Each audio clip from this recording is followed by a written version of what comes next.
I'm told Hurricane Sandy's proof. We need a powerful federal government, namely FEMA, which provides emergency management. This just makes sense to people.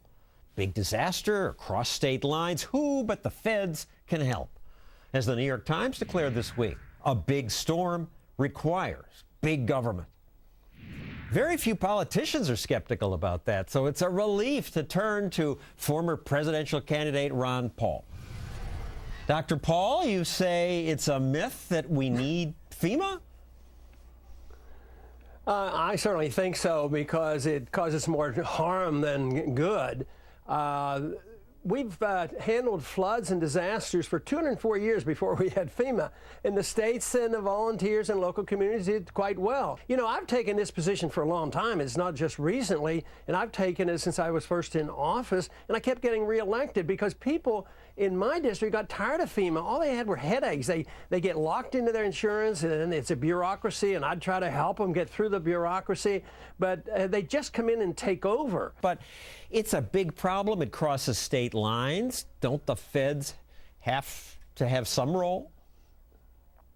No, they don't have to. What we should have is, a real insurance. The problem is the insurance program causes many of the problems, because they say, well, you have to have insurance. The market won't, they won't sell it to you. Well, that's telling you something that is too dangerous. So rich people get insurance subsidized by poor people, and they go and build on beaches, and they have a good time, and their houses get washed away, and the poor people pay to rebuild their houses. Well, it was interesting that this week, before the storm hit, the president held a press conference not at FEMA's offices, but at the Red Cross. Here's a clip.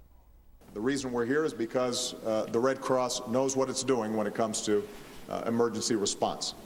So what's he saying there? The Red Cross, not FEMA, knows what it's doing? FEMA doesn't? Sounds like he's admitting it. That was good politics, but unfortunately, from my experience here in my district, Red Cross and others were inhibited by FEMA. They would come in and stop it. Think about the difference between how the evacuation occurred in New York after 9/11, all the volunteer boats and things, thousands of people, they were evacuated.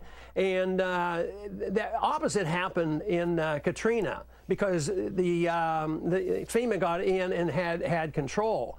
But, this giving up on individuals, helping neighbors and local government doing things, that is a serious problem. And it's one of the reasons why we're totally bankrupt, because all this money that's going to go out here in the next few months because of this storm, there is no money in the bank, and there's no money really in FEMA. Insurance is broke, so they're going to just borrow it and print it and make our problems worse, take it and centralize the power. The power will be in Washington, D.C., and it's bureaucratic and it's very inefficient.